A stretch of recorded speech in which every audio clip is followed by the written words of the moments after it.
خبر شامل کرتے ہیں اسلام آباد سے۔ کورونا کے مزید 29 کی سز رپورٹ، ایک اور مریض جان کی بازی ہار گیا۔ ملک بھر میں گزشتہ 24 گھنٹوں کے دوران کورونا وائرس کے مزید 29 کیسز رپورٹ ہوئے۔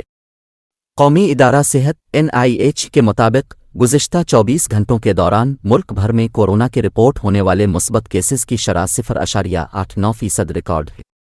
گزشتہ 24 گھنٹوں میں ملک بھر میں کورونا کے 3269 ٹیسٹ کیے گئے، جن میں سے 29 افراد کے نتائج مثبت ریکارڈ ہوئے، جبکہ ملک بھر میں کورونا وائرس سے متاثرہ 9 مریضوں کی حالت تشویشناک ہے۔ NIH کے مطابق گزشتہ 24 گھنٹوں میں لاہور میں کورونا کے 11 مریض رپورٹ ہوئے، جبکہ اسی دورانیے میں کورونا وائرس سے ایک مریض جان کی بازی ہار گیا۔